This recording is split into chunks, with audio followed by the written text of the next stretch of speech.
sur les nouvelles filles de la campagne. Les filles que vous allez rencontrer sont arrivées il y a quelques mois, quelques années. D'autres sont natives du territoire, ce qui ne les a pas empêchées d'aller explorer d'autres lieux. En les rencontrant, ce fut une évidence, c'étaient elles mes nouvelles héroïnes.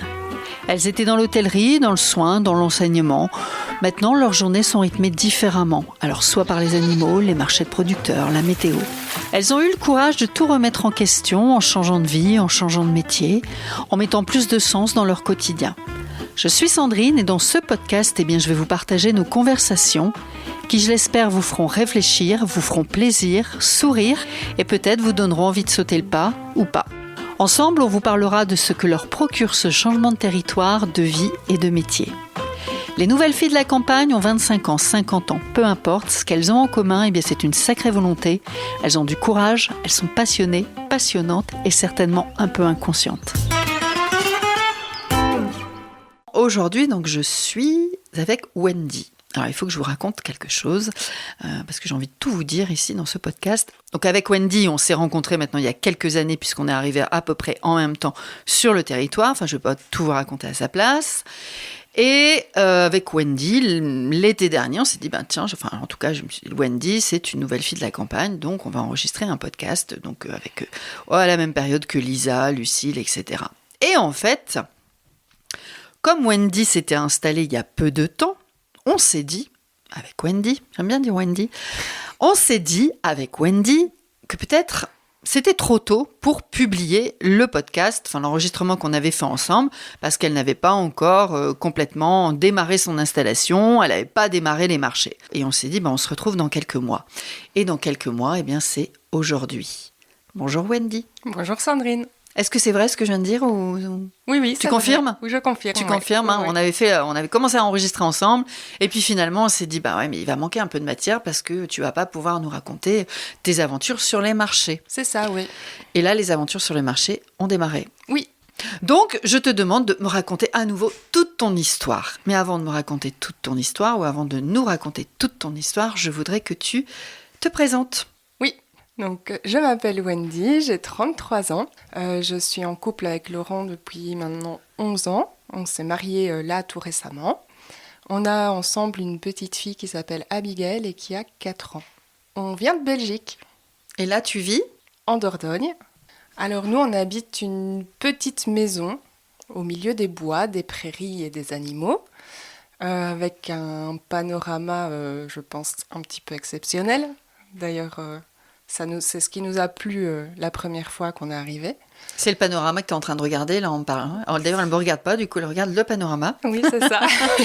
C'est cette vue-là, oui. Oui, on est au milieu des bois. Notre maison est toute petite, mais finalement, c'est pas plus mal parce qu'on n'est pas beaucoup dedans. On vit vraiment dehors. C'est exact. Donc, on n'est pas très loin de Jumillac-le-Grand. Tu as parlé d'animaux ? Oui. Donc, on a... dans la maison, déjà, on a un chat et 2 chiens. Voilà. Après, hors maison, on a une quinzaine de moutons. On a un vieux cheval qui est en pension. On a des vaches, 3 vaches. Highland ? Des Highland, oui. Trop belle. Oui. 3 chèvres. Ouais. Une trentaine de cochons. Ouais, là, ça c'est... Et une centaine de lapins. Ah, une centaine de lapins. Oui. Très bien. Donc ça, c'est tous les animaux qui constituent ta ferme. Exact, oui. Parfait. Autre chose à dire sur l'endroit où tu vis ? Moi, je compare toujours ça un peu à, la petite maison dans la prairie, quoi. La petite maison perchée au-dessus de la colline. Voilà. Moi, ça me fait un petit peu penser à ça. Ok. On a fait le tour pour l'environnement ? Je pense, oui. Oh, d'accord. Donc, on est dans le Périgord vert ici, hein ? Oui. La meuf qui dit ça comme si elle habitait pas à Jumillac, tu vois. C'est ça, c'est pas comme si on était presque voisines, quoi. Tu es originaire de Belgique, je ne sais plus si tu l'as dit pendant ton introduction, ta présentation. Oui, c'est ça. Et la Belgique, de où la Belgique ? Alors moi, je suis originaire de Gaume. Pour les Belges, ils sauront... Gaume ? Oui, de la Gaume. C'est de le la Gaume. Sud de la Belgique. D'accord. Et Laurent, lui, est originaire des Ardennes. Donc on s'est rencontrés. 1 an après, j'ai déménagé de ma Gaume natale vers l'Ardenne de Laurent. Donc on était près de Ans-sur-Lesse, un village qui est connu parce qu'il y a des grottes touristiques, un parc animalier, tout ça. Donc Enfin, pour les gens qui connaissent la Belgique, normalement, ça doit leur parler. Très bien. Voilà. Donc, on habitait un tout petit village, très rural aussi. Pourquoi la Dordogne? Alors déjà, tu vas nous expliquer pourquoi avoir voulu changer de pays. Et une fois que tu nous auras expliqué pourquoi vous avez voulu changer de pays, pourquoi le choix s'est porté sur la Dordogne? Eh bien, c'est pas vraiment nous qui avons choisi de changer de pays. C'est le pays qui vous a... C'est un peu la Dordogne qui nous a appelés. On n'était pas du tout en recherche de changement de pays ou de territoire. On était simplement à la recherche d'une ferme. Parce qu'on voulait être autonome. En fait, on a toujours été autonome dans notre alimentation, question élevage. Donc, on cherchait une ferme en Belgique où on pouvait vraiment être autonome, avoir nos terres, une maison. Enfin, voilà, on cherchait vraiment ça. Donc, de passer d'un mode, quelque chose de personnel, d'un projet perso, de mode de vie perso, à quelque chose de professionnel. Oui et non. Enfin, on savait pas trop où on voulait aller. En fait, on avait acheté un terrain à bâtir, on avait fait tous les plans d'architecte et tout. Et notre projet n'est jamais passé à la commune. Il y avait toujours quelque chose qui bloquait, quelque chose qui n'allait pas. Donc on s'est dit, stop ce projet. S'il ne veut pas passer, c'est qu'il y a une raison. On ne s'acharne pas et on verra, on cherche autre chose. Donc on était vraiment partis à la recherche d'une fermette en Belgique. Et puis on ne trouvait pas, parce qu'on voulait, pas assez de terrain, voilà, on n'était pas satisfait. Et nos voisins de l'époque, donc, Chris et Youp, qui, eux, étaient en recherche de déménagement dans le Périgord vert, ont visité plein de biens. Et finalement, ils ont acheté un manège parce qu'eux sont dans l'élevage de chevaux islandais. Donc, le terrain qu'ils ont acheté leur correspondait très bien. Et en visitant Montardy, donc ici, maintenant, chez nous. D'accord, donc eux, ils étaient venus ici, finalement, pour leur propre acquisition. C'est ça. Eux, ça ne leur correspondait pas tout à fait. Ils nous ont dit, allez visiter Montardy, on pense vraiment que ça vous correspond. Mais ils savaient que vous vouliez... Oui. Donc oui, ils savaient que vous vouliez oui, plus ou moins changer de mode de vie, etc. Oui. Mais pas forcément venir en France. Ah non, pas du tout. Mais ils se sont dit, tiens, cet endroit, c'est pour vous. Oui. Ok. Qu'est-ce qu'on fait, quoi? C'est à 750 km de chez nous. Bon, on va aller voir. Oui, encore, t'es légère, non, 750 km? Ouais, peut-être 800, je sais pas. Bon, en tout cas, c'est pas à la porte à côté. Non. Et puis, on se dit, on va aller voir. Parce qu'on a envie de pouvoir explorer d'autres pistes, quoi. Donc, on a fait en un week-end l'aller-retour. Et quand on est vraiment arrivé sur les lieux, en fait, waouh, c'était chez nous, quoi. Est-ce que c'était possible de partir en France à cette époque-là? Ou c'était pas du tout envisageable ou... C'était pas quelque chose d'impossible. Moi, je travaillais dans une pépinière fruits et légumes. Tu t'étais plus enseignante déjà à ce moment-là? Non, oui. En fait, je trouvais que des petites missions de remplacement à gauche, à droite. Et puis, oui, on avait quand même ce projet d'acheter quelque chose. Donc, à un moment, on avait besoin de stabilité. Et cette stabilité, j'ai été la chercher dans un autre emploi, en fait, simplement. Oui.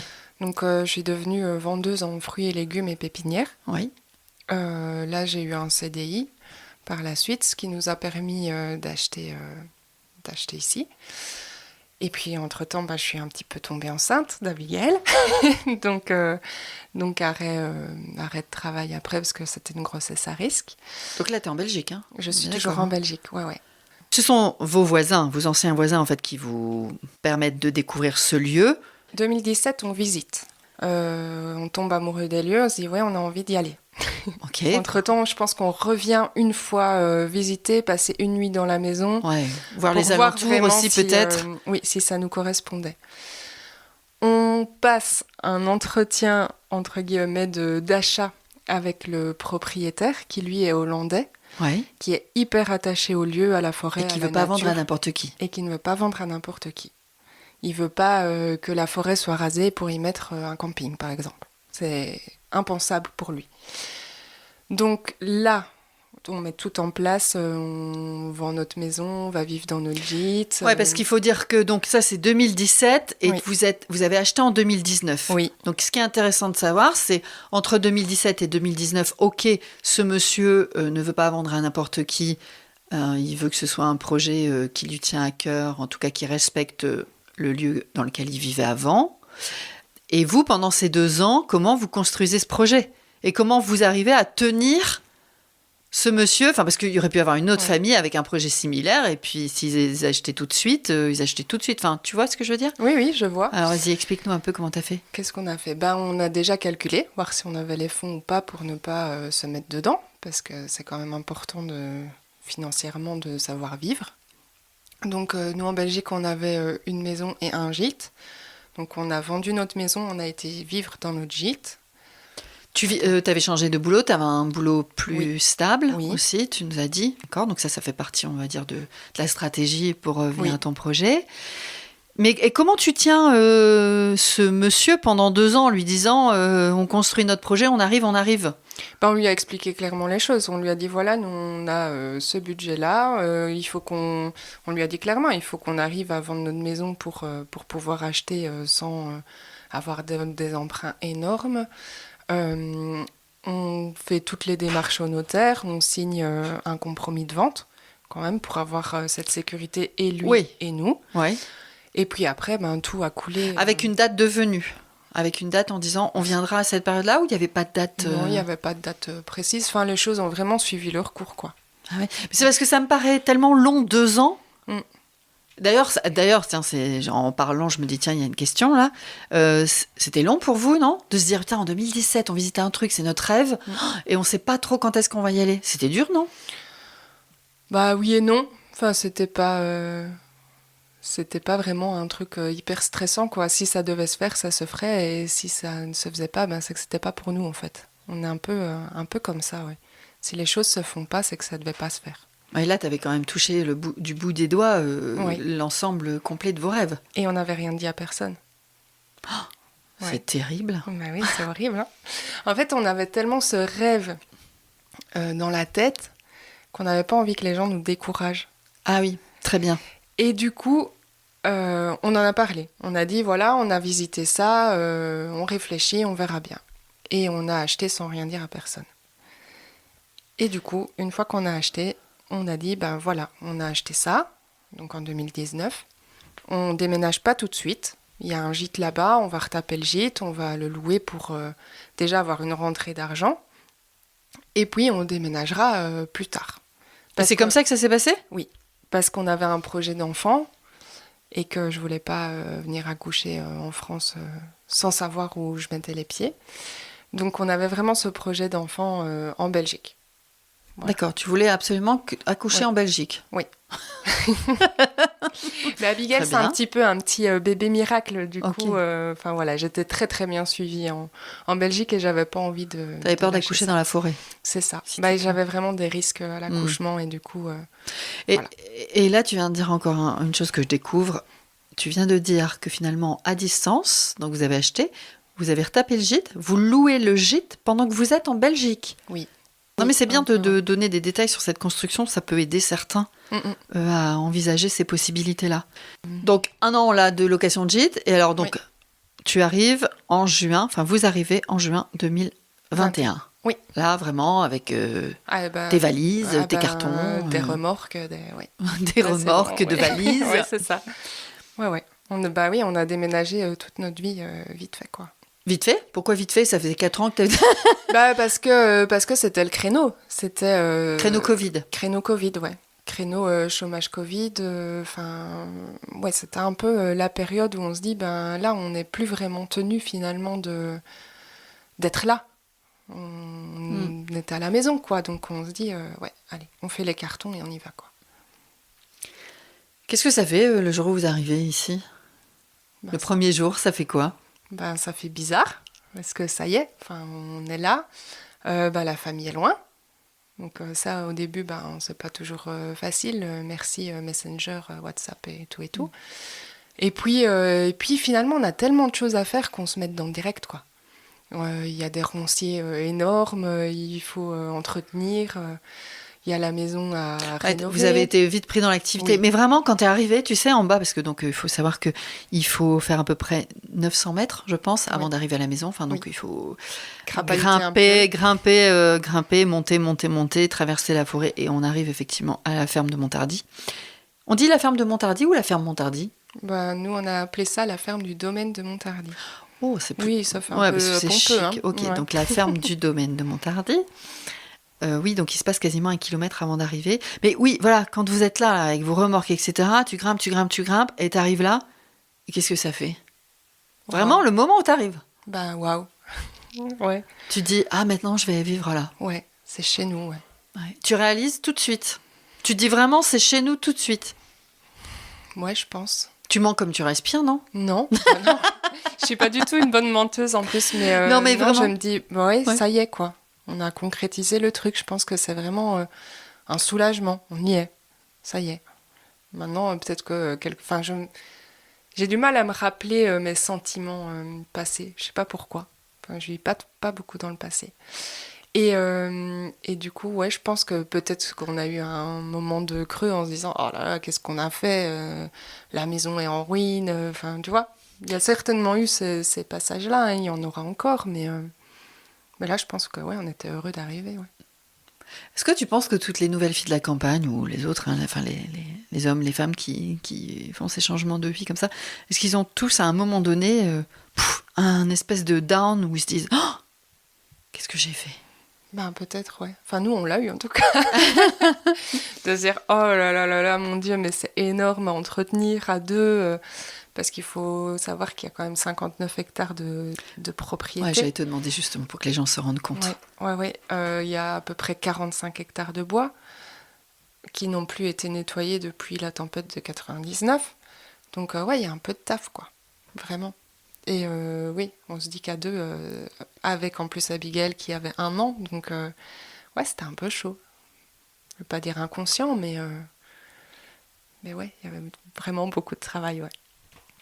Est-ce que, j'ai toujours cette question, est-ce que le départ, le changement de vie a suscité des questions auprès de votre entourage ? Alors, tu y as un petit peu répondu tout à l'heure, puisque tu as dit que finalement vous avez quand même gardé secret longtemps le projet. Oui. Vous avez annoncé la couleur quand vous aviez acheté la propriété, le domaine de Montardy. Et alors, qu'est-ce qui s'est passé ? Ça a été un petit peu compliqué quand même, parce que en plus on avait un enfant, donc les grands-parents se disent mon Dieu, on verra pas beaucoup notre petite fille. Nous, peut-être un petit peu un sentiment de culpabilité de partir en lâchant tout comme ça, parce que finalement c'est un peu égoïste de partir comme ça à l'aventure. Mais maintenant, quand ils regardent la vie qu'on a, notre petite fille, elle a le smile toute la journée, tous les jours, elle est de bonne humeur, elle a envie d'aller jouer dehors, elle ouvre la porte, elle va dehors. Et je pense que la vie qu'on lui offre là fait que la pilule passe un peu mieux auprès de la famille, quoi. Puis ils voient que c'est une vie qui nous correspond vraiment. Ouais. On est heureux dans ce qu'on fait, oui, on est fatigué parce qu'il y a du boulot, parce qu'il y a plein de choses à faire, mais c'est une bonne fatigue, quoi. On est content, on est vraiment heureux de notre vie ici. Donc ça a été plutôt la cellule familiale proche qui a été un peu bousculée. Oui. Et les amis ? Les amis, on n'en a pas beaucoup, parce qu'on n'est pas des gens qui sortent sociables. Énormément. Oui, en fait, on est des gros cochons. Non, pas des gros cochons, j'aurais dit plutôt des ours. Non, mais des si ronchons. Tu dis que Laurent... j'avais compris, des gros cochons. Non, des ronchons. Le Laurent est un gros cochon. Je ne veux pas savoir. Non, okay. C'est pas ça. Non, mais... En fait, les gens qui ont acheté notre maison en Belgique, donc on vivait à côté, finalement, on a... Ah, parce que vous étiez dans le gîte ? Oui, donc on a vendu notre maison à des jeunes, et nous, on vivait dans le gîte, donc finalement, on était voisins, on était super copains. Finalement, tu vois, on avait vraiment tissé des liens avec eux, mais on savait qu'on allait partir, quoi. Donc là, ça a été un petit peu compliqué, mais ils sont venus nous rendre visite au gîte, par exemple, tu vois. Les gens qui vraiment ont envie de nous revoir ou de tisser des liens, même à distance, ils viennent, en fait. Est-ce que ça aurait pu remettre en... D'ailleurs, quand il y a eu ces doutes ou ces peurs de la part de votre famille proche, est-ce que ça aurait pu remettre en question votre décision ? Ça aurait pu, oui, si on en avait parlé avant d'avoir acheté, je pense que oui, ça aurait joué sur notre décision, oui. Et c'est pour ça qu'on s'est dit avec Laurent, ok, on a annoncé le truc qu'on avait visité. Maintenant, si on veut acheter, on achète et on dit rien à personne. Non, mais c'était vraiment le but. On n'avait pas envie que les gens mettent des bâtons dans les roues. On avait envie de tester. En fait, de vraiment tester le fait de partir et de vivre. Et on se dit, finalement, si on se plante, tant pis. On revend, on revient. Enfin, voilà. Au début, c'était vraiment... on a envie d'essayer, ouais. D'essayer quoi ? D'essayer cette vie au vert. De vivre comme on en avait envie, en fait. Je sais pas. Moi, j'ai l'impression un peu que le lieu nous a appelés. C'est con, hein, de dire ça comme ça, mais on n'aurait jamais trouvé ça. Si on avait cherché, on n'aurait pas cherché spécialement ça. Et là, ouais, j'ai vraiment l'impression que c'était le lieu qui nous était destiné, en fait. Et puis que tes voisins, en plus, te disent c'est pour vous. Incroyable. Ouais. Si on parle de la vie en ruralité, pour toi, ça veut dire quoi ? Moi, c'est la vie que j'ai toujours eue, en fait. Tu vois, chez mes parents, c'était un petit village. C'était déjà un petit peu plus bétonné, tout ça, mais t'avais une ferme au milieu du village. On allait jouer en vélo quand on était petit, on partait, on rentrait quand on voulait. Enfin, tu vois, j'ai toujours eu cette vie un peu libre, je vais dire. Mes grands-mères étaient dans des petits villages. Enfin, Mamie Nelly, elle vivait... Mamie Nelly. D'accord, Mamie Nelly. Elle vivait dans un village où il y avait 9 maisons. Et je pense que 3 maisons sur les 9, c'était des fermes. Donc elle était vraiment dans l'élevage. Elle faisait ses poulets, ses lapins, son cochon. En fait, j'ai toujours vu ça. Et mon autre grand-mère, Mamie Georgette, elle a une place super importante dans tout ça. Elle avait la main verte, quoi. Enfin, t'allais chez elle... Tu penses que c'est grâce à elle que Ouais, je pense. Que tu aimes tout ça, enfin la nature, les animaux, etc. Ma mère, elle me dit toujours que ça a sauté une génération. Ah oui. Parce que eux, c'est des trucs qui les intéressent pas spécialement, tu vois. Enfin, c'est pas un besoin d'être ouvert. Eux se plaisent dans leur petit village, ils ont plein d'activités, des amis. Enfin, ça leur correspond. Et ouais, elle me dit toujours, ça a vraiment sauté une génération, quoi. D'accord. Donc si on continue sur la vie en ruralité, qu'est-ce que ça veut dire d'autre aussi pour toi, à part cette histoire d'enfance ? Au quotidien, en fait, c'est quoi de vivre en ruralité ? C'est dur de dire ruralité. Moi, j'associe vraiment ça à la liberté, en fait, de vivre simplement, parce qu'on vit simplement. Hein, Ça veut dire quoi de vivre simplement ? Vivre de ce que la nature nous donne. Comme Karina, tu vas me dire que tu fais des soupes aux orties ? Non, moi je fais pas de soupe aux orties, j'ai pas la main verte, moi. Non, mais ouais, simplement, j'ai besoin de savoir ce que ça veut dire de vivre simplement. Vivre simplement. Ouais. Mais moi, j'ai pas ce besoin par exemple, de faire les magasins. C'est quelque chose, j'ai pas le besoin de ça. J'aime autant aller promener dans mes bois, tu vois, aller chercher mes œufs au poulailler. Vraiment, enfin, moi, j'associe ça à la vie simple, ouais. De pas acheter à tire-larigot des trucs dont on n'a pas besoin finalement. C'est un peu un retour aux sources et aux anciennes cultures, j'ai l'impression. Je pense qu'on vit un peu comme nos grands-parents vivaient. Là, le mode de vie que vous avez adopté avec Laurent, c'est ça ? Ok. Tu sais que j'ai créé en partie ce podcast pour balayer les clichés, les préjugés que l'intelligence collective associe à la vie à la campagne. Tu sais, voilà, que la société aime donner à la ruralité. Qu'est-ce que t'en penses, toi ? Est-ce que tu as l'impression que c'est encore le cas ou pas vraiment ? Est-ce que tu as l'impression qu'il y a deux planètes, la planète vivre en ville et la planète vivre à la campagne ? Je pense qu'il y a des gens qui sont faits pour vivre en ville et d'autres qui sont faits pour vivre à la campagne. Enfin, et d'un côté, ça se complète bien. Parce que si on vivait tous à la campagne, ça le ferait pas. Et si on vivait tous en ville, ça le ferait pas non plus. Néanmoins, je pense que tu as 80% de la population qui vit en ville. Hein. Ouais. T'imagines ? Ouais. Moi, personnellement, moi, je pourrais pas vivre en ville. Je serais malheureuse. Pourquoi tu pourrais pas vivre en ville ? Parce que je peux pas vivre enfermée. Déjà, j'ai besoin de sortir, d'être dehors, de faire plein de choses. Et le bruit Le bruit me dérange vraiment très fort. Ça s'est même accentué Oui, depuis en vivant qu'on vit ici. Oui, Ouais. oui, je te confirme. Ouais, ouais. Et la foule. Moi, Mm. j'aime bien, du haut de mes 1m83, de passer inaperçu, en fait. J'aime, j'aime pas attirer le regard, j'aime pas la foule. Qu'est-ce qui te plaît le plus à vivre ici, sur le territoire? Alors, attention, pas par rapport à votre projet de ferme, mais voilà, sur cette campagne, sur ce territoire, qu'est-ce qui te plaît le plus, à part de me connaître? Je rigole. L'entraide, j'ai l'impression qu'on est vraiment dans un village où les gens s'entraident beaucoup. T'es jamais en galère très longtemps, en fait. T'appelles un tel qui va dire « Ah oui, attends, moi j'ai un contact qui peut t'aider. » J'ai l'impression vraiment que les gens sont hyper solidaires, qui te laisseront pas galérer parce que... juste pour le plaisir, quoi, tu vois. Et j'ai l'impression vraiment que les gens sont super sympas et encore dans cet esprit d'aider les gens. Ouais. Donc c'est la chose qui te marque le plus Ouais. et qui te plaît le plus Oui, ici, en vivant dans le Périgord vert? ouais, vraiment. On va passer sur la partie activité professionnelle. Donc tu nous as parlé de tes anciens métiers, enseignante. Oui, Voilà, après tu as fait un rebond dans une pépinière. oui. Aujourd'hui, comment tu te qualifies? C'est quoi ton métier aujourd'hui? Eh ben, aujourd'hui, je suis chef d'exploitation et Laurent est conjoint collaborateur. Donc C'est toi la boss? Ouais, c'est moi la big boss, ouais. Chef 2FE. Ouais, Ok, donc tu es chef d'exploitation agricole. agricole. Oui. Je peux te demander pourquoi c'est toi? Et C'est pas lui? moi parce qu'en fait, j'ai repris des études. Euh, en fait, il faut savoir que Laurent et moi, on a 10 ans d'écart.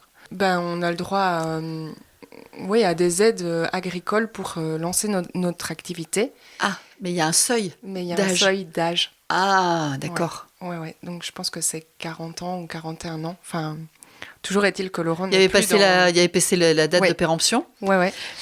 Et les conditions pour avoir ces primes de lancement, qui s'appelle la DNJA, la dotation de nouveaux jeunes agriculteurs, quelque chose comme ça, il faut avoir un diplôme agricole. Donc, en arrivant ici, moi j'ai repris des études. Donc, j'ai été au lycée agricole de La Faye à Ce Saint-Thierry-la-Perche. fameux lycée agricole. Ce fameux, franchement, c'est super chouette. D'accord. Parce que j'ai appris plein de choses, parce que j'ai rencontré des gens extraordinaires. Enfin, ça m'a permis d'aller faire des stages, d'aller voir ailleurs, de me former en théorie et en pratique. Et d'ailleurs, je suis encore en contact avec certaines personnes qui m'ont pris en stage. Et je me permets de Oui. te demander ça. Si effectivement il n'y avait pas eu cette date de péremption par rapport à Oui. son âge, ça veut dire que ça aurait été Laurent? Peut-être, ouais. Je sais pas. D'accord. Je sais pas comment les choses auraient... Ouais. mais oui, En fait, ça peut-être. s'est posé directement parce qu'il y avait l'âge, de toute façon. Donc, vous Oui. n'êtes pas plus posé la question. Non. Et puis, oui, c'est une question de facilité.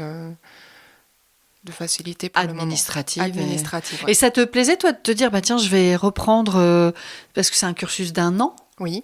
Ça te plaisait de dire, tiens, je vais retourner à l'école, apprendre tout ça, sachant qu'il y avait la petite? Ouais, ça a été un peu une période compliquée, quoi. Parce qu'il faut savoir que nous, on avait déjà lancé l'élevage. Donc, Laurent a géré Abigail, qui ne faisait que les matinées à l'école.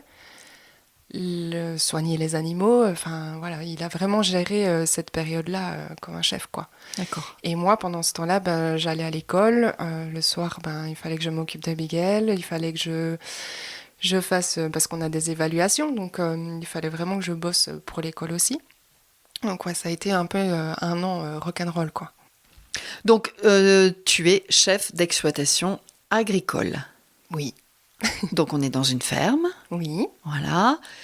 L'activité de la ferme, enfin, tu as parlé des animaux. Mhm. Donc, est-ce que tu peux nous en dire un petit peu plus là-dessus? Finalement, ton quotidien, qu'est-ce que vous élevez? Qu'est-ce que vous transformez? Qu'est-ce que vous vendez? Enfin, voilà, on t'écoute. Donc, l'activité principale ici, c'est l'élevage de porcs plein air. Donc, on avait vraiment à cœur d'élever nos animaux dans le respect de leurs besoins. Donc, un cochon, ça a besoin de fouiller, de courir, de jouer. Enfin, voilà. On voulait vraiment garder cette... je sais pas comment on dit. Méthode? Ouais, méthode d'élevage, quoi. Donc ça, c'est l'atelier principal, donc c'est le port plein air. Après, on a un élevage de lapins, lapins de chair. Et on a quelques moutons. Parce que le mouton, ben, c'est bête, mais c'est l'animal que je préfère élever. C'est vraiment... ça, c'est plus du loisir, parce que j'adore ça. Et donc, qu'est-ce qu'on fait? Ben, on élève nos cochons à l'ancienne. Donc, on leur cuit des pommes de terre, ils mangent du maïs, des céréales. On récupère le pain sec à la boulangerie. Enfin, voilà. On élève vraiment nos cochons comme le faisaient, encore une fois, nos grands-parents. Ouais. Mamie Georgette. Mamie Nelly, les cochons. Mamie Nelly, les cochons. Ouais. Mamie Georgette, c'est les plantes vertes. Ouais. Très bien.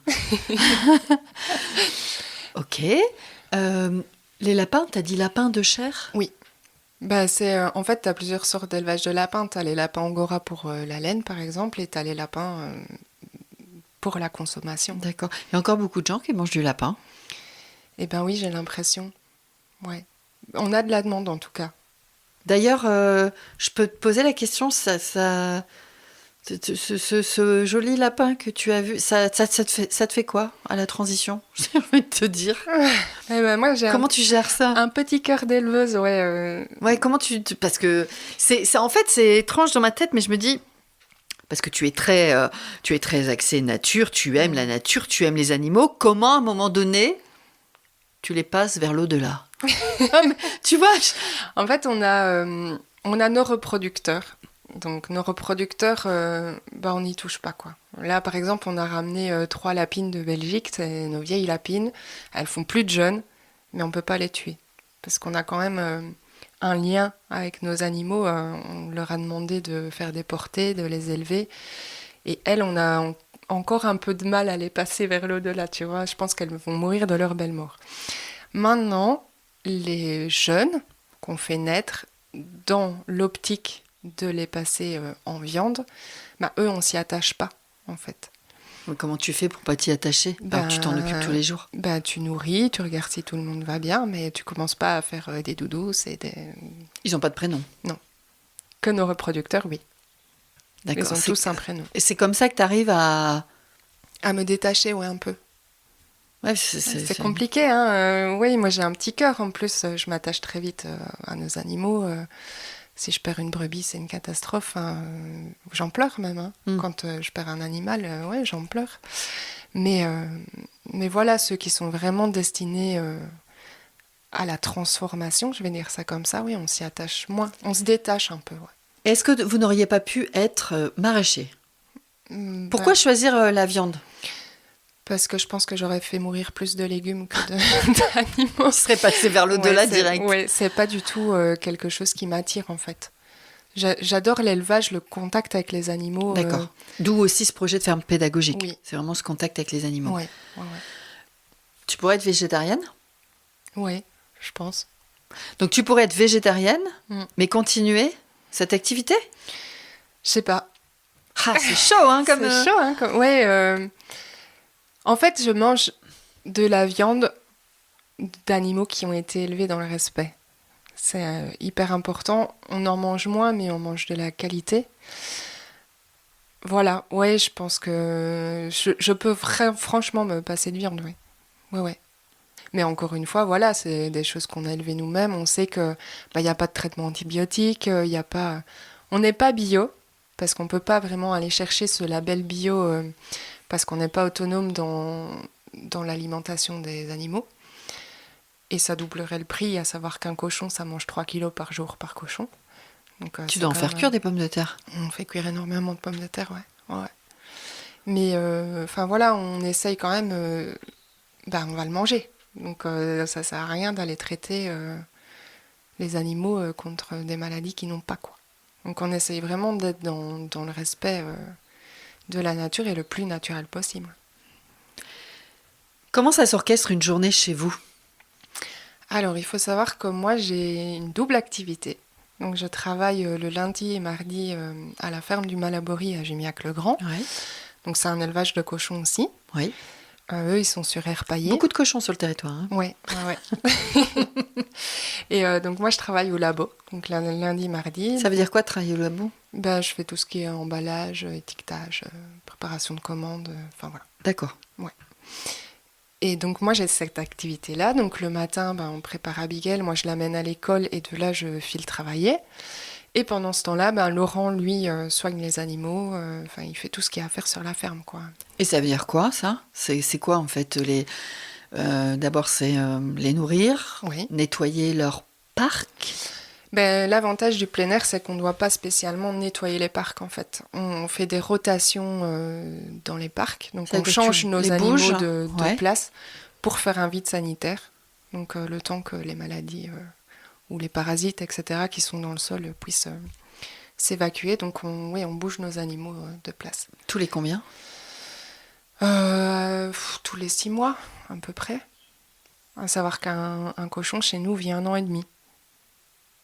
Contre 9 mois dans le porc industriel, quoi. Ok. Ça doit pas être facile quand même à bouger tes énormes cochons là que j'ai déjà vus quand tu dois les bien sûr, tu les portes pas, mais... Mais en fait, ils sont habitués. Un cochon, c'est super intelligent. Et on y va très, très, très souvent.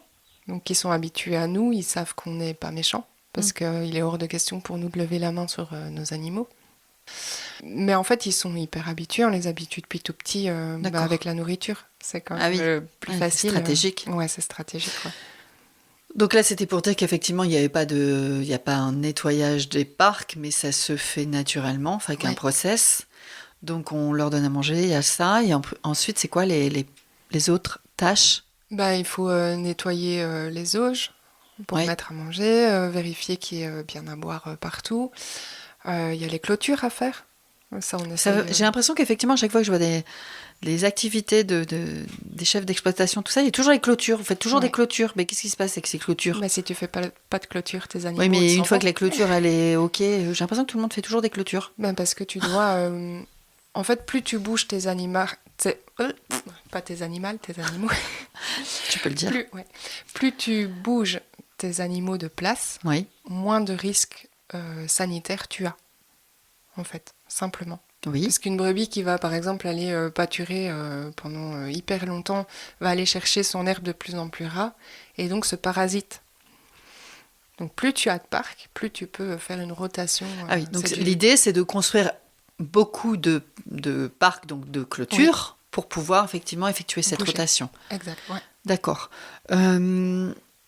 Si on revient à toi, donc le lundi, mardi, tu as une activité dans une autre ferme. Oui. Et donc le mercredi, jeudi, vendredi. Mercredi matin, j'ai le marché à Jumiac-le-Grand. Ah, ça y est, elle va nous parler des marchés. Donc maintenant, ça y est, tu as commencé les marchés. Donc tu nous parleras un peu plus précisément de ce que ça implique, les marchés. Mais donc, tu as l'activité des marchés. Mm-hmm. Et ensuite, dans ton quotidien de ces autres journées, est-ce que vous avez chacun des rôles attribués ou pas forcément? Vous faites les choses à deux? Comment ça se passe? On aime bien de faire les choses à deux. En général, on travaille bien ensemble, on s'arrange bien. Maintenant, quand Laurent, parfois, il en a marre de soigner parce que tous les matins, il fait la même chose, je prends un peu le relais. Soigner, ça veut dire nourrir? Nourrir, oui. D'accord. Ouais. On dit soigner parce que on nourrit, mais on observe en fait nos animaux. Et tu prends soin? Oui. En fait, par l'observation de tes animaux, quand tu mets à manger, c'est là que tu détectes s'il y a un problème ou pas. Parce qu'en général, un animal qui ne vient pas manger, c'est un animal qui a un problème. D'accord. Donc c'est là que tu dois intervenir le plus vite possible pour sauver ton animal, en fait. Ok. Donc, plus tu connais tes animaux, plus tu vois dans leur comportement s'il y a quelque chose qui cloche ou pas. Donc ça te facilite un peu les choses pour la suite, quoi. Donc soigner les animaux. Et après, on essaye à savoir qu'on fait nos piquets, nous-mêmes pour faire nos clôtures. Donc il y a des jours où on va au bois, il y a des jours où... Ça veut dire que vous allez chercher du bois dans votre propre forêt, vous coupez, taillez, travaillez le bois pour faire des piquets. Oui, on prend en général les arbres qui sont morts sur pied. Ouais. Donc comme ça, il y a du nettoyage qui se fait et par la même occasion, une transformation intelligente et une régénération de la forêt. Et on a un plan de gestion de la forêt. On a fait faire un plan de gestion de la forêt, donc par un organisme qui s'y connaît. Et ça veut dire quoi? En fait, il nous aide, entre guillemets, à entretenir notre forêt pour ne pas la laisser mourir. Donc on a des coupes obligatoires, donc par exemple d'arbres qui ont fini, enfin le cycle mûrs, de quoi. leur vie. On appelle ça un arbre mûr. D'accord. Donc on peut couper ces arbres mûrs pour que de nouveaux arbres viennent prendre la place en fait. Et il y a tout un dossier de gestion par parcelle pour nos 45 hectares de bois. Tu as des experts ou des expertes qui viennent pour analyser et te donner finalement des conseils. Des conseils, ouais. D'accord. D'autres tâches dont tu as envie de nous parler qui sont importantes dans ton métier ?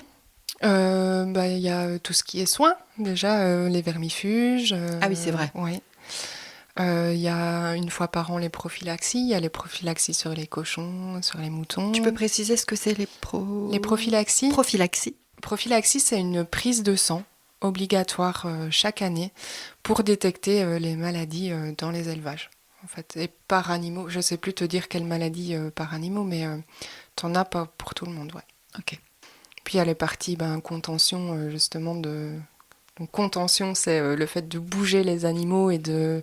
Il y a des parcs de contention, donc des parcs prévus avec des couloirs, des choses comme ça, pour faciliter la manipulation de tes animaux.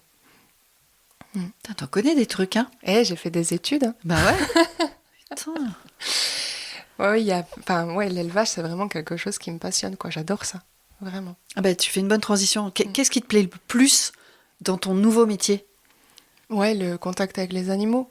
Ouais, c'est vraiment... Puis je trouve qu'ils te le rendent bien. Quand tu les appelles, ils viennent. Enfin, ouais, on a un bon contact avec nos animaux et ça facilite vachement les choses, quoi. Dans justement, c'est par la contention ou de devoir leur faire une prise de sang. Enfin, dans le fait de devoir s'occuper d'eux. Oui. Certaines choses, ça rend la chose plus facile parce que tu as un bon rapport avec les animaux. Ouais. Le plein air, en fait, est compliqué pour ça. Parce que ils sont en plein air, quoi. Donc s'ils n'ont pas envie de venir, ils ne viennent pas. Donc il faut trouver un peu trucs et astuces pour savoir choper le cochon que tu veux vraiment attraper, quoi. Et ce que tu n'aimes pas, ou ce que tu aimes le moins plutôt ? La paperasse, les papiers. Bah oui, non mais c'est vrai que tu dis quelque chose d'intéressant parce qu'on aurait tendance à parler que des choses à l'extérieur, des choses de la ferme, mais une ferme ça implique aussi plein d'autres choses sous-jacentes comme l'administratif. Mm-hmm. Ça t'aime pas ? C'est pas que j'aime pas, mais je suis pas une fille qui adore rester devant son ordinateur par exemple, j'ai l'impression que c'est du temps perdu. Je sais pas, c'est vraiment l'aspect qui m'intéresse le moins. Maintenant, c'est nécessaire. J'aime pas, mais je le fais, je sais le faire. J'ai la compétence pour le faire. Mais c'est... Entre le moment où vous êtes arrivé, où vous avez démarré l'activité, donc au moment où finalement on a commencé à se côtoyer, se rencontrer, etc. Et aujourd'hui, tu as l'impression d'avoir grandi, évolué. Comment tu te sens ? Ouais, j'ai l'impression d'avoir appris plein de choses et d'être vraiment... c'est mon métier, quoi. Donc, j'ai besoin de connaître, de savoir comment agir, c'est un métier à part entière, vraiment. On n'arrive pas là sans connaître un minimum sur les animaux. Ce serait quoi d'ailleurs, le conseil que tu pourrais donner à des hommes et des femmes qui auraient envie de réaliser le même rêve que vous ? Qu'est-ce que tu pourrais leur dire par rapport à ça ? De pas avoir peur d'aller voir ce qui se passe dans les fermes aux alentours, d'aller chercher le savoir et le savoir-faire des gens qui ont toutes ces compétences. Par exemple, moi j'ai été faire un stage chez Philippe Soira, qui a 1300 moutons. Ah oui, à la Vialette ? Ouais. Philippe, il a 1300 moutons. Alors tu sais, t'arrives là, tu dis « Oh, la vache, ça va être un élevage, un truc intensif, machin. » Mais en fait, pas du tout. Philippe, c'est un éleveur au grand cœur, vraiment. Il travaille avec sa femme Sylvie et leur fils Samuel va bientôt rejoindre l'aventure, donc il fait ses études aussi. Trop bien. Donc c'est vraiment un élevage hyper familial, quoi. Et donc j'ai été en stage chez eux, un stage pendant la tonte, en plus, tu vois, le truc... Donc j'ai été tondre les moutons avec eux, donc il m'a montré comment les attraper. Je pense que j'ai appris la vie d'une année de bergerie en une semaine avec lui, tellement il est riche de savoir et de savoir-faire. Et il est vraiment dans la transmission, tu vois. Je pense qu'on a peur des fois d'aller voir les gens qui ont des élevages, peur de se dire mais moi je vais peut-être être un peu dans la concurrence, ils vont peut-être pas vouloir m'apprendre des choses, et en fait pas du tout. C'est l'erreur qu'on fait, je pense, de pas aller voir les éleveurs qui sont à côté de chez nous et qui ont toutes les compétences. Donc ce serait ça un des conseils que tu donnerais à des gens qui ont envie de faire comme vous, c'est de se rapprocher des gens qui sont installés depuis un moment. Oui. Et souvent, ces gens-là ont leur porte ouverte pour transmettre. Et je pense qu'ils aiment transmettre aux jeunes qui arrivent. Et nous, on a toujours eu nos animaux, hein, donc on n'arrivait pas vraiment les mains dans les poches sans rien connaître. Mais ils ont toujours ces petits trucs et astuces. Et, leur expérience professionnelle, quoi. Ouais. Les années d'expérience professionnelle. Oui. Et par exemple, tu vois, moi j'ai eu un problème avec une brebis qui a fait ça s'appelle un prolapsus. Donc elle avait la matrice qui ressortait juste avant l'agnelage. SOS quoi. Allô Philippe, qu'est-ce que je dois faire, machin. Est-ce que tu peux vulgariser ce que tu viens de dire ? Vulgariser. C'est-à-dire non mais la matrice avant l'agnelage. Donc pendant l'accouchement, c'est ça ? Mettre bas ? Oui. L'agnelage, donc c'est la mise bas. Ouais. Et le prolapsus, en fait, c'est en gros une partie de l'utérus de la brebis qui ressort. Ouais, c'est hyper compliqué. Et du coup, tu dois mettre en place un Pesser. Donc un Pesser, c'est un... Pesser ? Oui, c'est une pièce en plastique que tu dois rentrer dans... c'est un peu chaud, hein, dans la vulve de la brebis pour maintenir tout en place, en fait. Si les gens sont en train de manger, là... Ouais, bon appétit. Non, mais tu vois, tout ça, c'est des choses qui m'étaient jamais arrivées. En Belgique, j'élevais mes moutons, j'avais jamais eu ce problème. Et là, tu vois ça, attends, qu'est-ce que je fais, quoi ? Et là, un coup de fil, Philippe, oui, viens chercher, j'ai le truc, je vais t'expliquer comment on le met, machin.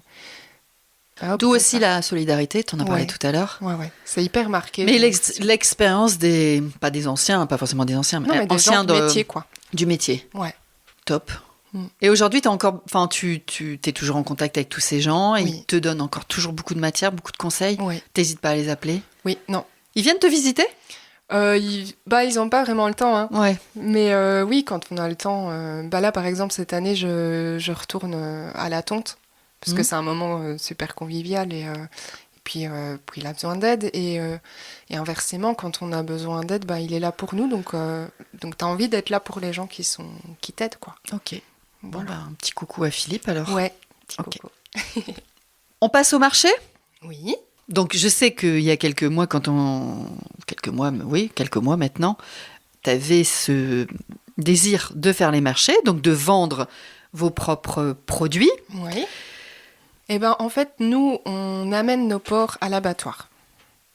De là, il y a Jérôme Garon de Saint-Saul-la-Coussière, qui lui a un labo de transfo, qui va rechercher nos animaux, donc en carcasse, et qui les transforme dans son labo.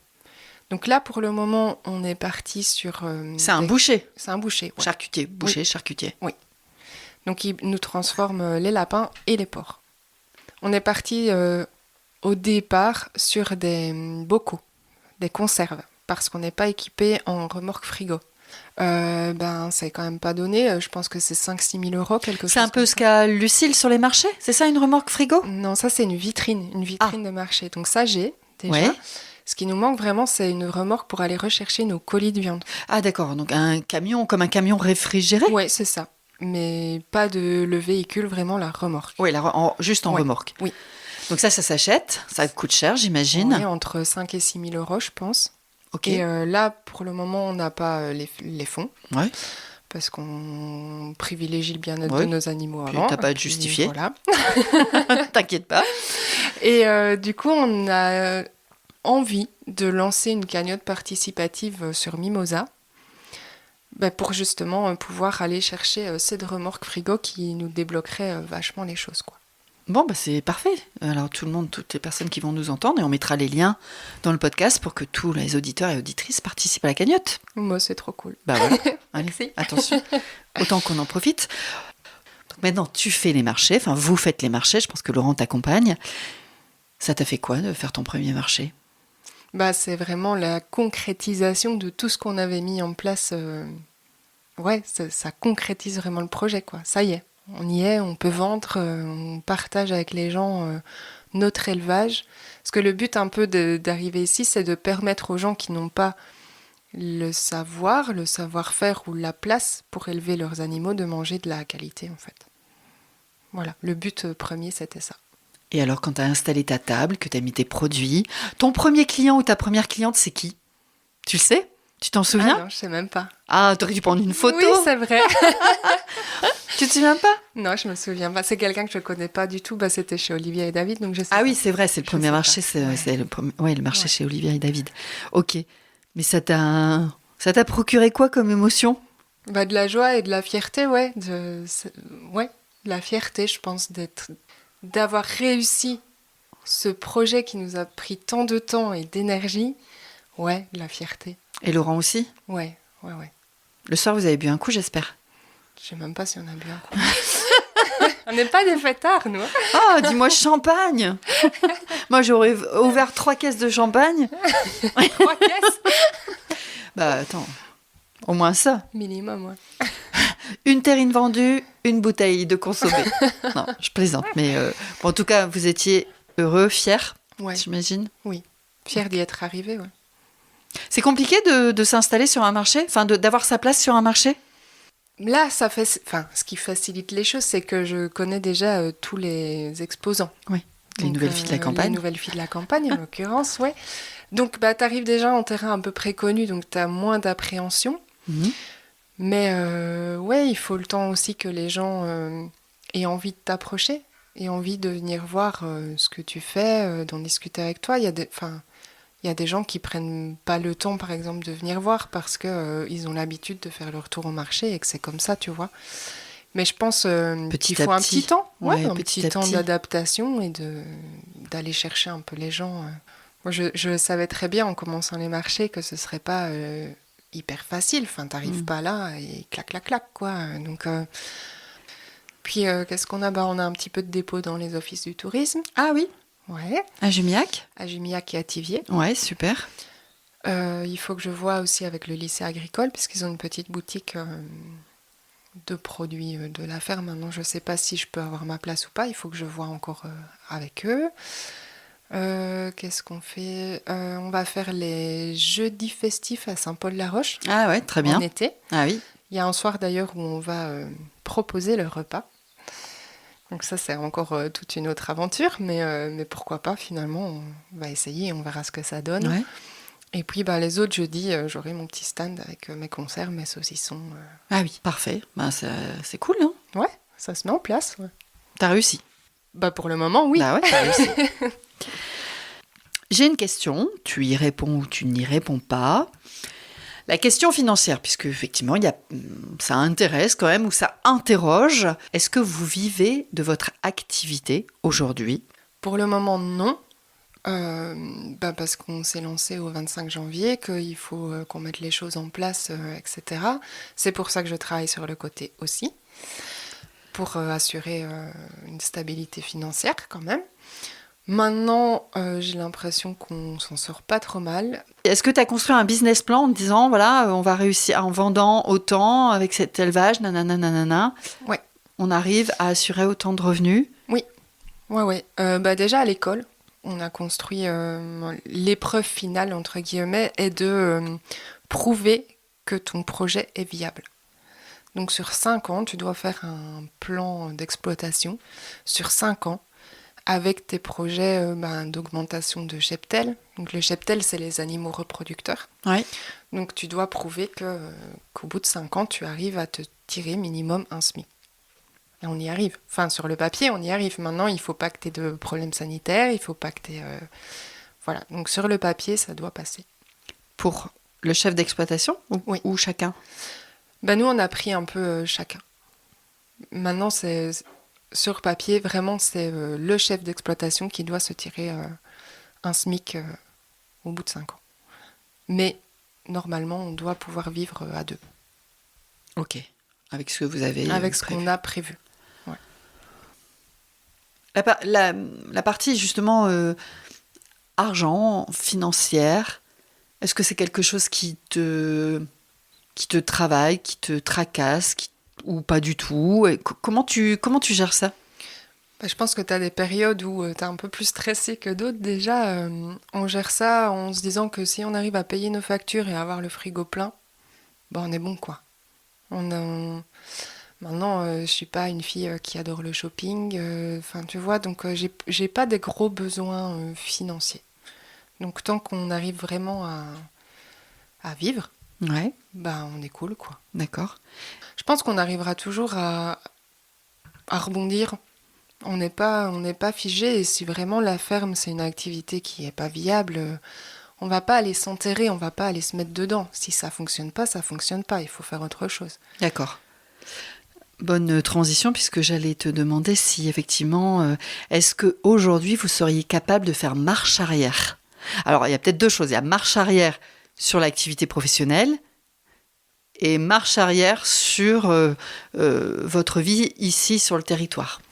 Alors, marche arrière sur la vie ici, le territoire, honnêtement, je pense pas. On est tellement bien ici que je pense pas que je pourrais vraiment quitter ce territoire. Marche arrière sur la vie de la ferme, oui. Si vraiment on se casse la gueule, si ça va pas, il est hors de question et inconcevable pour nous d'avoir des dettes par-dessus la tête et des choses comme ça. Donc vraiment, oui, si ça fonctionne pas, on arrêtera, on reprendra un petit boulot plan-plan et Plan. ouais, petit boulot, même si c'est pas le truc hyper fou. Ouais, c'est pas. Ok. Maintenant, ne plus du tout avoir d'animaux, ça, ouais, c'est inconcevable. Donc, il me faudrait quand même me garder quelques animaux sur la ferme. Oui, tu reviendrais sur un modèle comme vous l'étiez avant, Ouais. finalement. D'autonomie, ouais. Mais pas changer de territoire. Non. Tu reviendrais pas en Belgique. Non. Je pense pas. Tu vas être contente de ta famille d'entendre Oui. ça. On s'excuse. Dis-moi ce dont tu es la plus fière, la plus heureuse. La plus fière, je pense que c'est de tout ce qu'on a construit avec Laurent à deux, avec un enfant en bas âge. Puis je suis surtout fière de Laurent, qui a clairement porté le projet pendant que je faisais mes études. Ça a été compliqué, ouais. Donc je suis fière de ce qu'on arrive à construire ensemble. Vous entendez pas les violons, là? Et de quoi tu es la plus heureuse? C'est la même chose ou il y a un truc La plus heureuse? Ah, moi, je sais. Vas-y, dis. Je peux te dire? Ouais. Alors, j'aurais envie de répondre à ta place. Ce dont tu es la plus heureuse, c'est peut-être de voir Abigail évoluer dans cet environnement et de la voir avec les animaux, si prévenante, si heureuse, avec le smile, quand elle manipule les animaux, les enfants, j'allais dire les animaux, etc. Est-ce que c'est ça? Ouais. Ah, tu vois? Oui, oui. Je te ouais. T'as bien percé. Ouais, de la voir si heureuse, oui. Elle a une enfance sereine. En fait, elle apprend de la nature, elle apprend des choses qui l'entourent et ouais, je suis heureuse de ça. Ouais. Ouais, super. Est-ce que tu penses que Wendy a changé entre la Wendy qui est en Belgique et la Wendy qui est dans le Périgord? Est-ce que tu penses que voilà, le fait de venir vivre ici, sur un territoire dit rural, d'avoir évolué, grandi? J'ai grandi, j'ai pris beaucoup plus confiance en moi. J'ai jamais vraiment eu confiance en moi, en fait. Et ouais, là, je suis vraiment moi. J'ai l'impression d'être devenue la femme que je devais être. C'est bête, hein, dit comme ça, mais... Bah non, c'est pas bête. Ouais, j'ai changé. Je me soucie moins du regard des gens. Ouais, des avis des gens aussi, tu vois. Ça m'impacte beaucoup moins. Parce que je sais que la vie que je mène, c'est la vie que j'avais envie de mener. Et ce que pensent les gens, en fait, je m'en fous royalement. Qu'avant, ce que les gens pensaient m'impactait vraiment très fort. Et maintenant, plus du tout. Mais qu'est-ce qui a fait ça? Je sais Qu'est-ce pas. qui a provoqué ça? Je sais pas. Le fait d'être bien dans ma vie, je pense. Simplement, ouais, le fait d'être heureuse de ce que je fais et de où je vis et avec qui je vis et ce qu'on fait, ouais. On est presque à la fin de notre conversation. Est-ce que tu as une femme ou des femmes en tête qui pourraient prendre la place à ce micro? Ouais, j'en ai tout plein. Tout plein? Ouais. Ouais. Ben, j'ai Astrid à Ségur-le-Château. D'accord. chez qui on a été faire une visite avec l'école. Ouais. C'est une nana extraordinaire. Elle est dans la transmission, dans le partage. En plus, elle fait du vin. Voilà, c'est ça, je voulais que tu y arrives. J'allais te demander, mais que fait Astrid ? Et franchement, ouais, c'est une super femme, vraiment à rencontrer. D'accord, je note. J'ai Bénédicte qui a fait ses études avec moi, qui, elle, a changé de vie et maintenant, elle est dans la fraise. Donc, elle est super chouette à rencontrer aussi. Je te donnerai son contact. Allez, une troisième. Et puis Viviana, de Viviana et Fabrice, qui font du poulet. Ils sont sur le Madarnais. Ah oui, super Ils spot l'été. des guinguettes et tout ça. Trop bien. Ouais. Donc voilà, Ok. les 3 femmes auxquelles je pense. Comment ça se fait qu'il y a autant de femmes sur ce territoire qui entreprennent, à ton avis ? Je sais pas si c'est le territoire qui fait...